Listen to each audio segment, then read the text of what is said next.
4분기 실적 이후에 1, 2분기 같은 경우에는 더 이상 안 좋아지지는 않을 거다. 지금 최악의 국면을 지나고 있다. 월별 수익률 보면은요, 3번 중에 2번은 1, 2월에 하락했다는 거죠. 4분기 실적이 안 나왔기 때문에 1, 2월은 좀 하락을 하는데 3월 실적도 그러면 안 좋냐라고 하면은 그렇진 않습니다. 3월은 좀 상황이 나은데요. 말씀드렸던 것처럼 이제 1, 2월 실적 안 좋은 거는 확인을 했고 봄 정도 되면은 상황이 나아질 거다. 이렇게 말씀을 드리고 있습니다. 네. 실적 측면에서는 1월 정도보다는 2월 중순 이후가 좀 더 나은 비중 확대를 할 수 있는 시기가 아닌가라고 네. 판단을 하고 있습니다.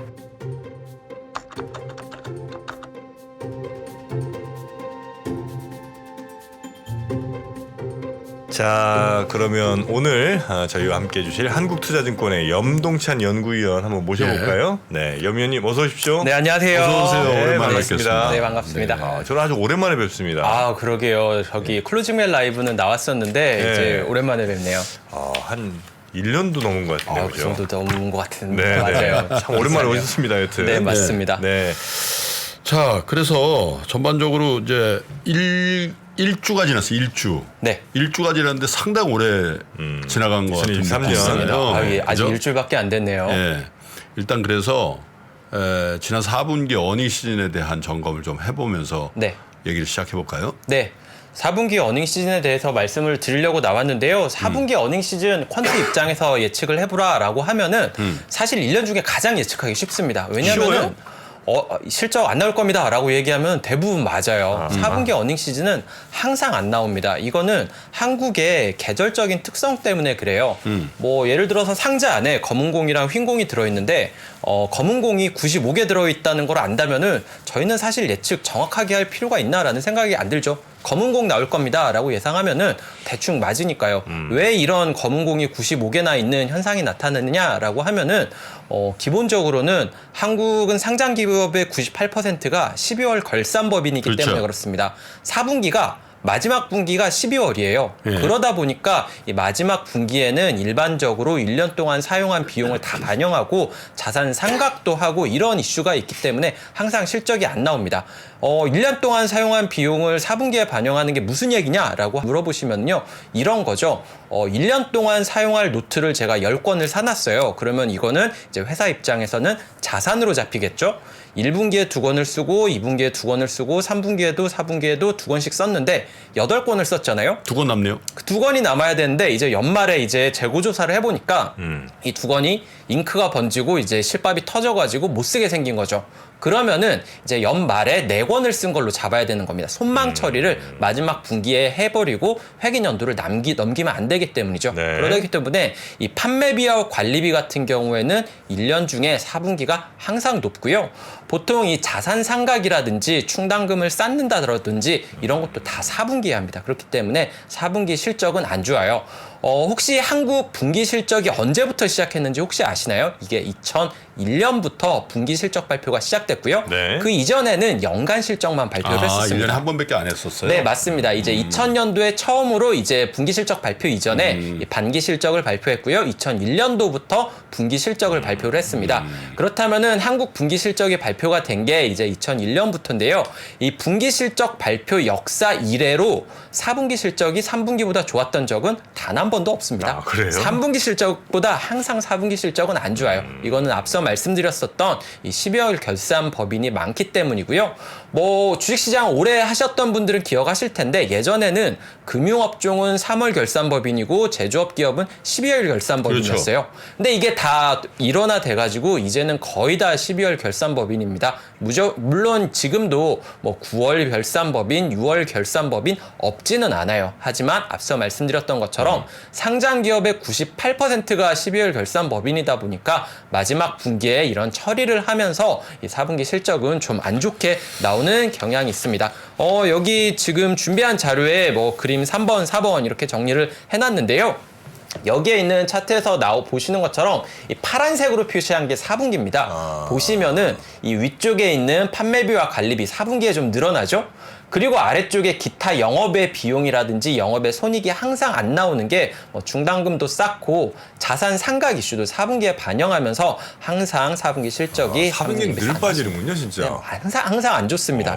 그렇기 때문에 한국에서는 앞서 말씀드렸던 것처럼 4분기 실적 어떻게 보세요? 라고 하면은 저는 안 좋게 나올 겁니다. 라고 말씀을 드리고 있죠. 아니 근데 그건 이제 우리 20년 동안 계속 안 좋았기 때문에 네. 안 좋을 거라는 컨센서스가 있잖아요. 맞습니다. 근데 제가 자료를 보니까 그 컨센서스보다도 훨씬 안 좋다는 거예요. 왜 맞아요. 컨센서스는 그러면 그냥 안 좋을 걸 감안해서 얘기를 해주면 될 텐데 그렇게 안 하는 모양이에요? 네, 맞습니다. 제가 이제 그 자료에도 써놓기는 했는데요.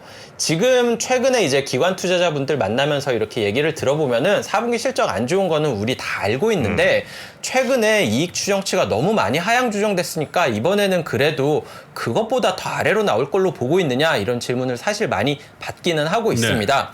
어떤 의미냐면요. 지금 영업이익 기준으로 저는 주간으로 항상 이익 추정치가 어떤 방향으로 움직이는지 확인하는데 2022년 영업이익 추정치가 지금 16주 연속 하향 조정이 됐습니다. 그러니까요. 그 얘기는 3분기 실적 나오기 전부터 이익 추정치 계속 내려갔다라는 거죠. 그렇다면은 이익 추정치 이렇게까지 낮아졌는데 여기에서 더 낮아질 수도 있느냐? 이렇게 질문하시는데 사실 충분히 가능합니다. 과거에도 이익 추정치 하향 조정된 다음에 4분기 어닝 시즌을 맞은 적이 없었던 건 아닌데 그때도 항상 이익은 예상보다 좀 안 나오는 경향이 있습니다. 여기 그림 이렇게 표시를 해놨는데요. 보시면은 이익이 전에 하향 조정이 된다고 하더라도 실제 실적은 그것보다 항상 덜 나오는 경향이 있다라는 거를 확인하실 수 있어요. 대표적인 게 뭐 금융위기 때죠. 2008년에 뭐 그때랑 비교할 정도로 뭐 시장 변동성이 크다고 생각하진 않지만 어쨌든 그때 이익 추정치가 12% 하향 조정돼서 어닝 시즌을 맞았는데 거기에서 이익이 더 14% 정도 더 낮게 나왔죠. 네. 그만큼 이익은 하향 조정될 수도 있고요. 질문하셨던 것처럼 이제 항상 4분기 안 좋다라는 걸 알고 있는데 그거를 왜 컨센서스에 반영을 안 하냐라고 하실 수 있는데 애널리스트 입장에서는 사실 예측할 수 있는 수치를 반영을 해야 되거든요. 그렇기 때문에 4분기에 뭐 예상 못한 뭐가 나오기 때문에 여기에서 이익 추정치 한 1,000억 정도 하향 조정됩니다 라고 하면은 굉장히 우스워 보일 수가 있어요. 그 1,000억이라는 숫자 자체가 어떻게 나왔는지도 설명을 하지 틀에서 못하고 벗어난다. 그렇죠. 그렇기 때문에 이 규모도 이렇게 예측이 안 되고 하기 때문에 애널리스트 입장에서도 이 숫자 안 나올 것 같은데 라는 예상을 하고 있지만 어떤 항목에서 빠질지를 정확하게 얘기할 수 없기 때문에 사실 4분기 추정치 같은 경우에는 예상치를 좀 하회하는 경향이 있습니다. 네. 예. 근데 삼성전자가 쇼크가 나왔잖아요. 네. 4조 원대 초반이 나와 맞습니다. 버렸는데 삼성전자도 뭐 비용을 막 떨고 막 그래서 그런 거예요. 그거 같지는 않거든요. 뭐 여러 가지 요인이 있을 것 같긴 하는데 이번에는 사실 잠정 실적이라서 정확하게 그 원인을 파악할 수는 없어요. 근데 말씀하셨던 것처럼 4조 원대 초반 이익 같은 경우, 영업이익 같은 경우에는 굉장히 쇼크였던 거는 맞습니다. 네. 지금 추정치가 그때 4분기 실적이 6.9조 원이 컨센서스였고요. 애널리스트별로 추정치 이렇게 쭉 보면은 가장 낮았었던 게 4.8조 원이었어요. 근데 실제로 4.3조 원이 나왔던 거죠. 애널리스트들 이렇게 레인지가 여기였는데 그것보다 더 낮은 수준에서 이익이 나왔다는 거는 굉장히 쇼크였다라는 건데 재미있는 점은 뭐냐면은 이익이 예상보다 안 나왔는데 주가는 오히려 반등을 했다는 거죠. 그렇죠. 저는 이게 굉장히 의미 있는 신호라고 생각을 하고 있습니다. 어떤 의미에서 의미 있는 신호라고 생각을 하냐면요. 저는 개인적으로 리차드 번스타인이라는 투자자를 굉장히 좋아하는데요. 이 투자자는 뭐 스타일 전략이라는 책으로도 유명했고 뭐 이 책 같은 경우에는 절판됐다가 다시 뭐 이렇게 새로운 번역으로 나온 책이기도 한데요. 거기에 보면은 이 기업 이익 라이프 사이클이라는 게 나옵니다. 기업 이익이 예상치를 상회하고 하회하면서 어떻게 변화하는지에 대해서 정리한 게 이 기업이익 라이프 사이클인데요. 이 바닥 근처에 5시와 6시가 5시가 실망이라고 하는 국면이고 6시가 역발상이라고 하는 국면입니다. 이 실망이랑 역발상이라고 하는 국면의 특징은 뭐냐면요. 실망 국면에서는 기업 이익이 예상치를 하회했는데도 불구하고 주가가 더 이상 떨어지지 않는 거죠. 실망감이 다 반영돼 있으니까. 역발상이라는 거는 이익이 예상치를 하회했는데 네. 오히려 주가가 오릅니다. 그 얘기는 뭐냐면은 여기에서 더 이상 안 좋아지지는 않을 거다라고 이 추정치가 잡혀있기 때문이라는 거죠. 저는 이게 그렇기 때문에 이 애널리스트들의 뭐 이렇게 추정치를 하회하기는 했지만 그만큼 바닥에 가까워졌다라는 신호라는 측면에서 좀 긍정 보고 있기도 하고요. 하나 더 말씀드리면은 한국 애널리스트들 같은 경우에는 뭐 전 세계적으로 유명할 정도로 좀 추정치를 낙관적으로 제시하는 경향이 있습니다. 그런데 지금 2023년 영업이익과 순이익 증가율이 마이너스로 잡혀 있어요. 2022년보다 2023년 실적이 더 안 좋아질 거다라고 추정치가 잡혀 있는 거죠. 이게 아까 한국 분기 실적 발표가 시작된 게 2001년부터라고 했잖아요. 한국 주식시장 역사에서 애널리스트들이 연초에 올해 실적 역성장할 겁니다 라고 추정 장면을 잡은 거는 한국 주식시장 역사에서 처음 있는 일입니다.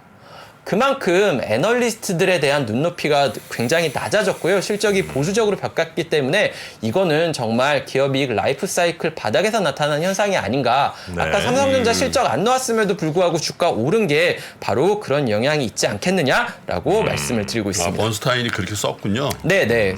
기업이익 라이프 사이클 이런 거는 저는 굉장히 좋아하는 얘기인데 네. 좀 삼성전자 실적과 비교해서 보면은 좀 의미가 있지 않나라고 생각을 하고 있습니다. 실적 잘 나와도 떨어지는 이유도 뭐 그분이 또 뭐 쓰셨겠죠, 그죠? 그렇죠. 실적 이제 위쪽에서는 네. 그렇죠. 잘 나와서 주가 잘 가는 이유도 아마 쓰셨을 거고.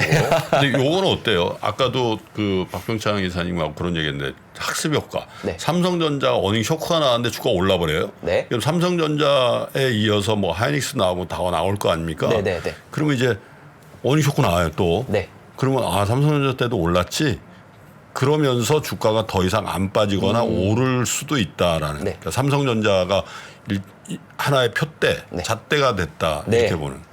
그것도 의미가 있는 거라고 저는 생각을 하고 있고요. 일단 실적 나오면은 말씀하셨던 것처럼 학습 효과 때문에 이렇게 반영을 할 수는 있겠죠. 근데 저는 같이 생각해 봐야 된다라고 생각하는 건 뭐냐면요. 네. 삼성전자 실적 안 나왔는데 주가 올랐잖아요. 예전에 삼성전자 실적 잘 나왔을 때 이 실적 발표일에 삼성전자 주가 그때 항상 올랐느냐라고 생각해 보면 빠지죠. 항상 그렇지는 않았습니다. 이게 왜 그렇게 반대로 가느냐라고 생각하면은 이게 삼성전자는 실적이랑 주가랑 반대로 간다 이게 아니고요. 이 반응하는데 삼성전자 같은 경우에는 한 일주일 정도 시간이 걸리는 것 같아요. 실적이 안 나오면은 뭐 바로는 방향성이 좀 반대로 갈 수도 있긴 하겠지만 한 일주일 정도로 보면은 이 이익 방향과 주가 방향이 비슷하게 간 경우가 더 많거든요. 네. 실적 잘 나왔을 때도 마찬가지입니다. 그렇기 때문에 삼성전자 뭐 실적 안 나왔지만 주가 올라간 거 긍정적이라고 생각을 하고 있지만 어닝 시즌 끝날 때까지는 삼성전자도 마찬가지고 다른 기업들도 마찬가지고 좀 더 시장을 지켜봐야 되지 않나라고 네. 판단을 하고 있습니다. 4분기 실적 나오고 이제 뭐 실적 관련 주가도 저희가 이제 관심이 좀 있는데 네. 어떤 경우에 제일 영향을 많이 받는지 좀 알려주시면 좋을 네. 것 같은데 예를 들면 4분기 추정치 대비 4분기 실적이 뭐 오르거나 내리거나의 폭이 클 때 주가 변동이 클 수도 있고 네. 아니면 3분기 대비 4분기가 크게 오르거나 크게 낮아지거나 해서 가격이 또 오르내릴 수도 있을 것 네네. 같고 혹은 작년 4분기 대비 올해 4분기가 크게 오르거나 내려서 이게 또 영향을 줄 수 있을 것 네. 같고 아니면 4분기 나오니까 올해 총 합쳐갖고 얼마다라는 계산이 나와서 이게 제일 영향을 많이 줄 수도 있을 것 같은데 네. 지금 몇몇 가지 맞습니다. 얘들 중에 뭐가 제일 영향을 많이 줍니까? 이게 연구를 해보면은 상황에 따라 다르기는 하지만 네. 가장 영향력 큰 거는 예상보다 더 잘 나왔느냐 안 나왔느냐 이게 1번이고요. 그 다음에 2번 같은 경우에는 상황에 따라 다르기는 하는데 네. 가이던스를 높게 주는 게 더 좋을 때도 있고 그 다음에 YOI가 더 좋았을 때도 있습니다. 예를 들어서 실적이 예상보다 좀 덜 나오긴 했는데 2023년에는 굉장히 좋아질 겁니다. 4분기 실적에서는 일회성 비용을 반영했기 때문에 안 좋은 거고 이 내년도 실적 같은 경우는 굉장히 좋습니다라고 하면은 실제 주가는 좀 더 좋았었던 경우도 있거든요. 가장 일반적으로 본다면은 예상을 상회한 게 제일 좋고요. 하회한 것보다는 상회한 게 좋고 뭐 그렇겠죠. 그 다음은 가이던스나 이 YOI인데 제 경험상 보면은 이 YOI로 좀 증가율이 높았다 낮았다 보다는 이 가이던스를 어떻게 주느냐가 좀 더 좋았던 경우가 더 많았었던 것 같아요. 뭐 그러다 보니까 뭐 실적 자체가 마이너스였다고 하더라도 마이너스였으면은 이 YOI 증가율이 계산이 안 되잖아요.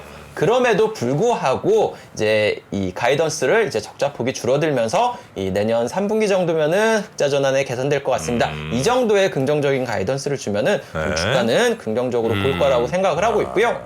뭐 말 나온 김에 연간 실적 측면이랑 같이 연동해서 말씀드리면은 이 한국 기업 실적이 연간 기준으로 해서 2021년이 사상 최대였습니다. 네. 2022년 상반기까지만 하더라도 이익이 괜찮았어요. 한국 기업 이익이. 하반기부터 이익이 좀 많이 깨지기 시작했습니다. 그 얘기는 뭐냐면은 기저효과 측면에서 2023년 1분기와 2분기 같은 경우에는 이 YOY로 마이너스로 지금 추정치가 잡혀 있는 상황이고요. 네. 3분기와 4분기 같은 경우에는 2022년 하반기가 별로 안 좋았기 때문에 플러스로 전환될 거다라고 추정치가 잡혀 있는 거죠. 그렇다면은 YOY로 개선되는 거는 하반기로 지금 추정치가 잡혀 있어요. 그 한국의 기업 이익이 돌아서는 거는 그러면은 이것과 맞춰가지고 주가가 이 하반기에 돌아설 거냐라고 보면은 사실 저는 그렇게 생각하진 않습니다. 왜냐하면은 4분기 실적 안 나왔으니까 이익 네. 추정치 레벨 내려갈 거고요. 1분기 실적은 예상보다 잘 나올 가능성이 있거든요. 그러면은 올해 1분기 실적 나오는 한 4월 달 정도 되면은 이익의 레벨은 작년 동기 대비 낮아졌지만 기대치보다는 위에 있을 가능성이 있는데 이때면은 주가는 좀 개선될 수 있을 거라고 네네네. 생각을 하고 있어요. 그렇기 때문에 YOY와 예상 대비 실제로 본다면은 예상 대비 실제가 좀 더 의미 있는 수치가 될 가능성이 높다 이렇게 보고 있는 거죠. 예상 대비 실적, 그 다음에 가이던스, YOY 요 정도가 순서로 아마 네. 좀 주가에 많은 영향을 좀 주는 것 맞습니다. 같다. 네. 자, 그래서 2023년을 어떻게 봐야 될까요? 저는 2023년 실장에 대해서는 굉장히 좀 긍정적으로 보고 있지만 그럼에도 불구하고 이 퀀트 입장에서 4분기 실적 안 나올 거라는 걸 알고 있기 때문에 4분기에는 좀 조심을 하자라고 말씀을 드리고 있어요. 예상치보다 더 안 좋게 나올 가능성을 높게 보신다는 네, 거죠? 맞습니다. 저는 좀 충당금 쌓는 것도 좀 보수적으로 기업들이 할 거라고 생각을 하고 있고요. 네. 자산 상각 이슈 역시 좀 보수적으로 할 거라고 생각을 하고 있습니다. 지금 2022년 추정치가 영업이익 기준으로 한 210조 원 정도 되고 있는데 네. 뭐 1, 2, 3분기는 확정이고 이제 4분기가 얼마가 나오느냐에 따라서 확정이 되잖아요. 저는 이 200조 밑으로 떨어질 가능성도 좀 보고 있습니다. 아까 2021년이 사상 최대 영업이익이었는데 그때가 한 217조 원 정도였거든요. 저는 뭐 당연히 역성장은 물론이고 약간 200조 원 밑에까지 열어두어야 된다라고 하면은 1월 같은 경우에는 좀 보수적으로 좀 대응하는 게 맞지 않느냐라고 생각을 하고 있고요. 가장 큰 이유는 이익 안 좋은 거 확인하고 대응해도 늦지 않다라는 게 첫 번째고 두 번째는 FOMC 내용 확인하고 대응해도 늦지 않겠느냐라는 내용 때문에 뭐 1월 이후에 뭐 절기상으로 보면은 한 입춘 정도 되면은 소환 대한 추우니까 주식시장도 좀 피하고 네. 좀 입춘 뭐 우수 이 정도 되면은 이제 좀 비중 확대하는 것도 괜찮을 것 같다 이런 말씀을 드리고 있습니다. 다만 저는 항상 이렇게 예상을 하는데 네. 마음에 걸리는 거는 항상 시장은 좀 제 생각보다 약간 좀 빠르게 반응을 빠르죠. 하는 거죠. 네. 4분기 실적 안 좋은 거는 알고 있고 과거 경험을 보면은 이 4분기 실적 안 좋다는 거를 모두가 알고 있기 때문에 4분기 실적 안 좋았다는 게 뭐 3월, 4월, 5월 이렇게까지 영향을 미치는 않습니다. 월별 수익률 보면은요. 1, 2월 누적 수익률 기준으로 코스피 상승 확률이 한 35% 정도 돼요. 세 번 중에 두 번은 1, 2월에 하락했다는 거죠. 네. 왜 하락했을까요? 하면은 4분기 실적이 안 나왔기 때문에 1, 2월은 좀 하락을 하는데 3월 실적도 그러면 안 좋냐라고 하면은 그렇진 않습니다. 3월은 좀 상황이 나은데요. 말씀드렸던 것처럼 이제 1, 2월 실적 안 좋은 거는 확인을 했고 이게 중기적으로 영향을 미치는 이슈는 아니기 때문에 좀 봄 정도 되면은 상황이 나아질 거다 이렇게 말씀을 드리고 있습니다. 네. 실적 측면에서는 1월 정도보다는 2월 중순 이후가 좀 더 나은 접근할 비중 확대를 할 수 있는 시기가 아닌가라고 네. 판단을 하고 있습니다. 근데 주가에 많이 영향을 주는 게 아까 말씀하신 뭐 예상치보다 어떻게 되느냐, 네네. 그다음에 가이던스 어떻게 나오냐, YOY 이거잖아요. 네. 근데 예상치보단 당연히 이제 안 좋을 거라고 이제 보시니까 주가에는 좀 아래쪽으로 영향을 줄 거고. 그렇죠. 그다음에 가이던스는 아마 지금 23년을 혹은 뭐 이후를 좋게 이야기할 기업들이 거의 없잖아요. 그렇죠. 그러니까 가이던스 당연히 썩 좋지 않게 얘기를 할 거고. 맞습니다. 그리고 YOY로 따져보더라도 뭐 22년 대비 올해가 더 좋을 게 별로 없을 거라면 네. 긍정적으로 주가에 영향을 미칠 게 없는 거 아닙니까? 이게 말씀하시는 게 이게 네. 순서 측면에서는 그 말씀하셨던 게 맞는데요. 네. 가장 중요한 거는 시장에서 예상한 것보다 잘 나오느냐 안 나오느냐 이거에 대한 거잖아요. 네. 경기 침체에 대한 위험 같은 경우에는 다들 많이 걱정을 하고 있는 거고요. 한국 실적 같은 경우에는 2023년에 돌아서려면은 이 반도체 업황 둔화가 언제 돌아서느냐 이게 사실 가장 중요하거든요. 그렇다면은 반도체 업황 둔화가 돌아서는 시점이 언제냐 지금 시장에서 예상하는 거는 적어도 여름 정도인데 생각보다 빨리 돌아설 수 있을 거다 뭐 이런 식의 가이던스를 어디에선가 얘기를 할 수 있다면은 그거는 좀 더 빨리 개선된다라는 측면에서 시장에 긍정적으로 영향을 미치는 거고요. 이거는 간단하게 말씀드리면은 예상보다 턴어라운드 시점이 당겨진다, 예상보다 실적이 잘 나올 거다라는 긍정적인 가이던스를 얘기할 네. 수 있기 때문에 좋을 수 있다라는 거죠. 제가 말씀드릴 수 있는 거는 YOY 증가율 측면에서는 상반기까지는 역성장이 맞아요. 그런데 이게 시장에서 기대하고 있는 게 지금 뭐 마이너스 2분기 기준으로 해서요. 영업이익 증가율이 한 뭐 마이너스 20% 정도 되는데 그게 아니라 생각보다 좀 빨리 돌아서서 마이너스 10%, 마이너스 5% 되고 3분기 초반에 이미 턴어라운드를 할 수 있다라는 자신감을 얻을 수 있다면은 시장에 긍정적인 영향을 미칠 수 있을 거라고 생각을 하는 거고요. 네. 그게 아니더라도 4분기 실적 같은 경우에는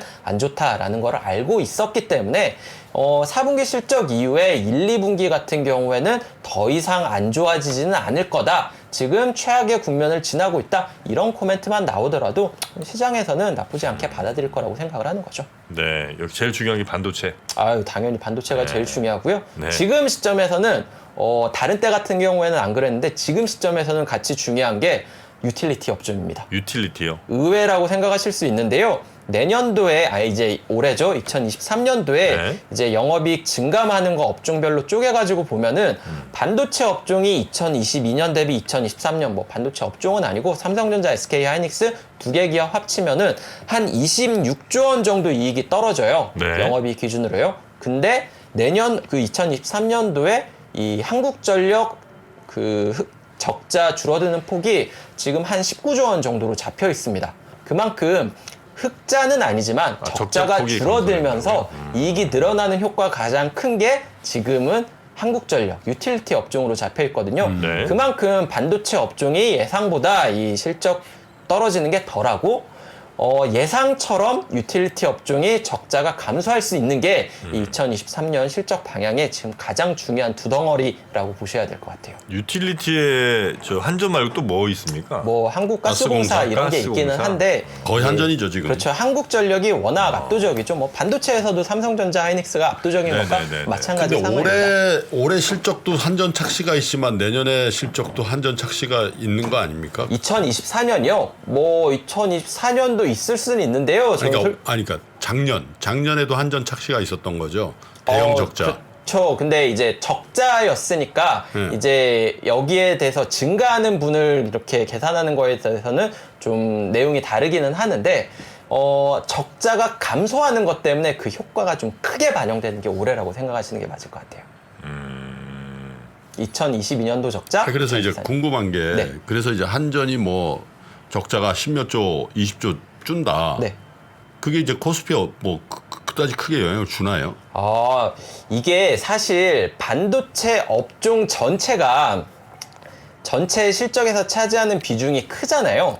그러다 보니까 여기에서는 이렇게 파급하는 효과도 있기 때문에 반도체 업종에 대해서는 당연히 영향을 미치는데 유틸리티 같은 경우에는 사실 말씀하셨던 것처럼 한국전력 하나입니다. 그렇죠. 그렇기 때문에 좀 상황은 다를 수 있는데 문제는 시장을 볼 때 저희는 뭘 많이 보냐면은 밸류에이션 측면에서 PER을 보잖아요. 예. PER이 개선이 되려면은 이익이 개선돼야 되고요. 이익 개선에 지금 가장 큰 영향을 미치는 게 이 한국전력이기 때문에 어떻게 보면은 한국전력이 이제 내년도 2023년도 목표 PER을 뭐 14배로 잡아야 되느냐 13배로 잡아야 되느냐 뭐 이거를 결정하는 EPS에 지금 굉장히 중요한 역할을 하고 있다라는 거죠.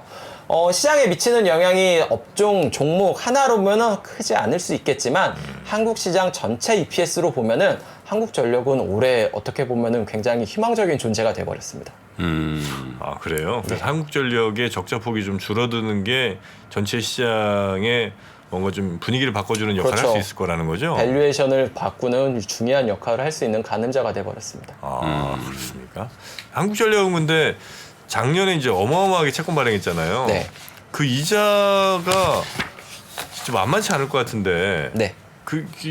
예를 들면 실제 실적은 조금 그보단 낮더라도 그 이자 부담하는 데에서 엄청나게 또 막 이럴 가능성은 없습니까? 그 정도까지는 아닙니까? 네, 그렇게까지는 사실 제가 예상을 하지는 않았는데요. 이렇게 네. 그 실적별로 이렇게 다 세부적으로 그 쪼개가지고 보지는 않았는데, 적어도 지금 시장에서 기대하는 거는 올해 한국전력이 흑자 전환할 거다. 이거는 아니고요. 네, 적자 네, 네. 폭이 줄어들 줄어든다. 거다. 이거기 때문에 뭐 어느 정도 줄어들 거냐 이거의 문제인 거지. 뭐 이 적자가 줄어드는 방향에 대해서는 네. 다들 납득을 하고 있는 것 같습니다. 뭐 워낙 이제- 이제 작년에 네. 작년이죠, 그렇죠. 작년에 이제 채권 발행 많이 한 건 사실이잖아요. 네, 맞습니다. 그리고 금리가 결코 그렇게 뭐 싸지는 또 않을 거 아닙니까? 그렇죠. 그래서 예를 들어 뭐 지금 올해 뭐 총 한전 발행 채권이 얼마인지 모르겠습니다. 뭐 한 30조 된다고 치면 그 중에 이제 뭐 이자 5%만 계산해도 3, 5, 15 얼마예요? 한 1조 5천억인가? 네. 이자로만.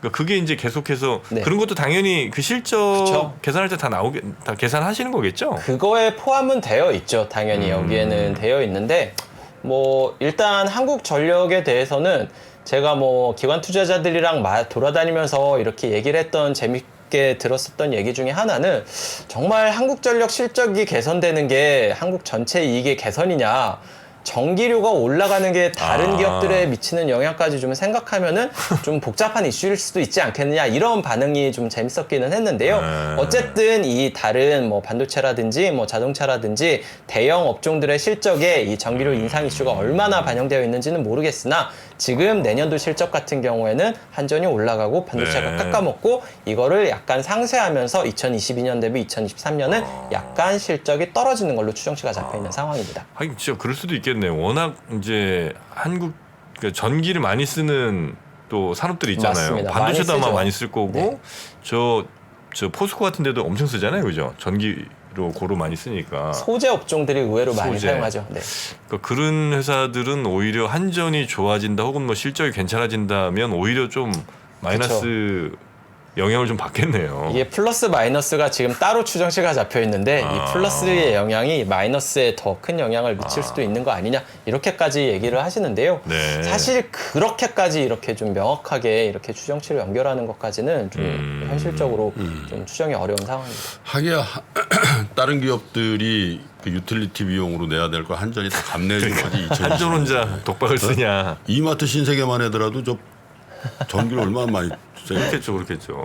거기에 뭐 50원씩 올려봐. 네. 네. 킬로와트당.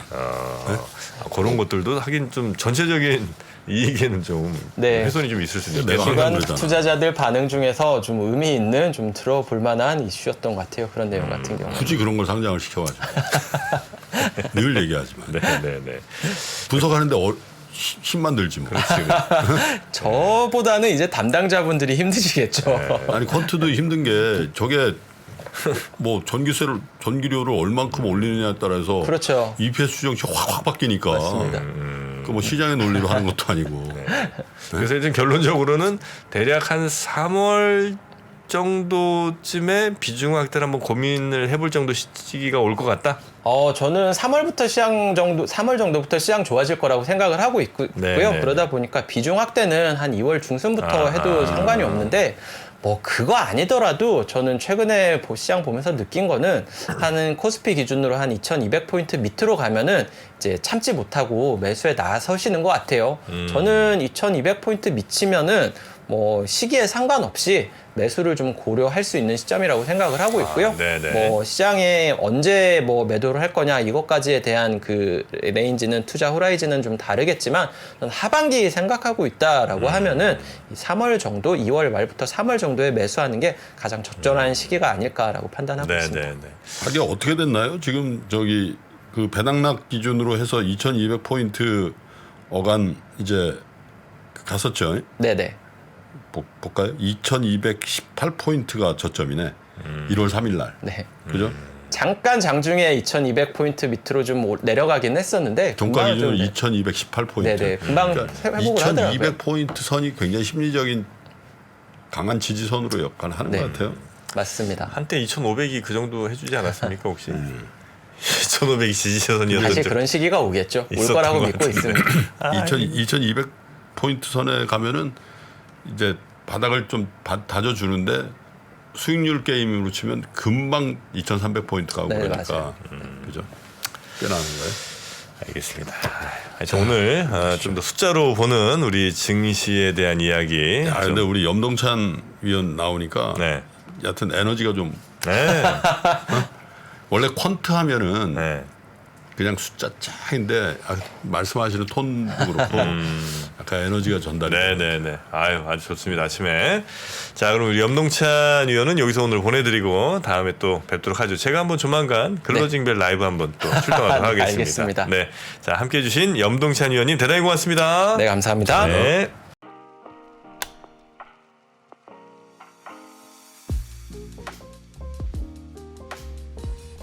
네, 여러분 안녕하세요.